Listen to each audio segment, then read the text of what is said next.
Magandang gabi mga Kuya Girls. Ngayong gabi, magluluto tayo ng inununan na yellowfin or paksiw na yellowfin. Masarap to mga Kuya Girls. Samahan niyo ako sa pagluluto ngayong gabi. Okay. Natin.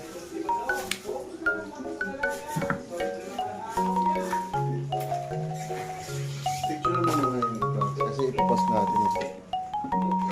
Papakita ko naman sa iyo ngayon yung paggayat ng mga ingredients sa inununan o paksiw na isda.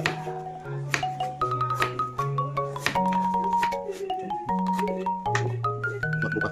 Gusto nga daw, sige. Tilapia.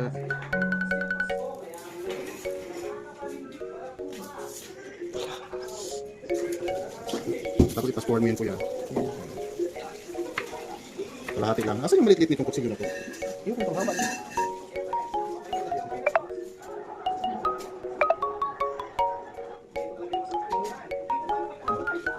Pinagitan ko yung kutsilyo kasi baka masugatan yung kamay ko masama sa pagpaksiw. Yung daliri ko. Tapos samahin ko na yun kasi yun naman sama din yung spalda ko.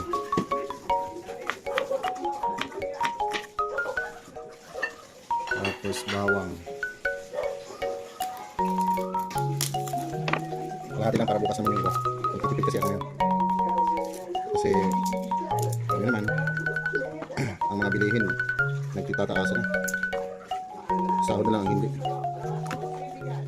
Okay.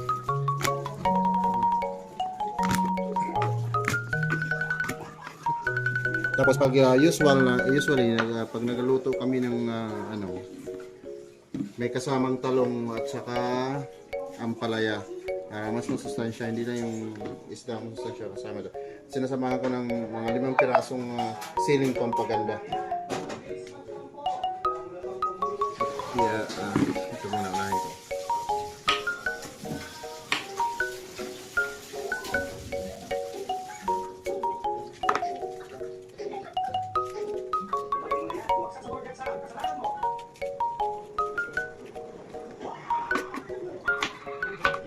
Mas masarap siya pag may ganito yung mga inununan.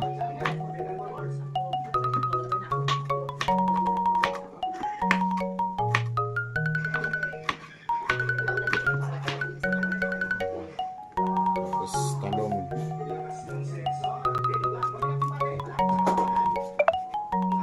Yung talong naman, sarap naman ito. Kasi ang patalino. Yung lagyan kasi para hindi mangitim kasi nangingitim eh. Pag walang tubig. So, meron akong paminta at saka rock salt. Tapos itong suka. A few moments later.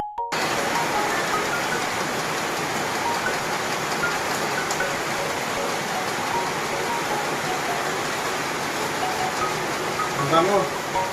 Grabe.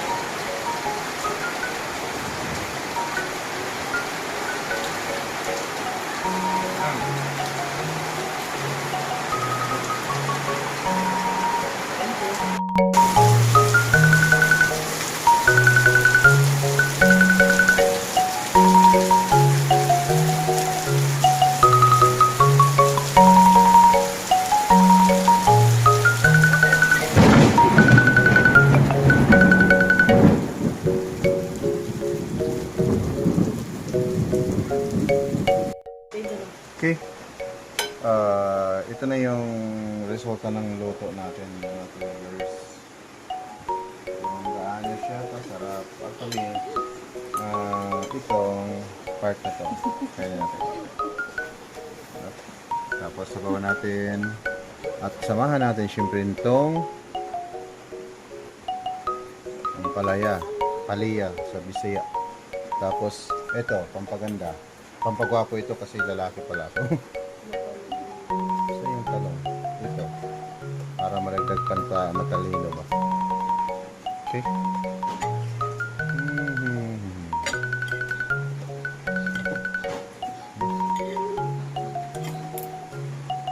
Itong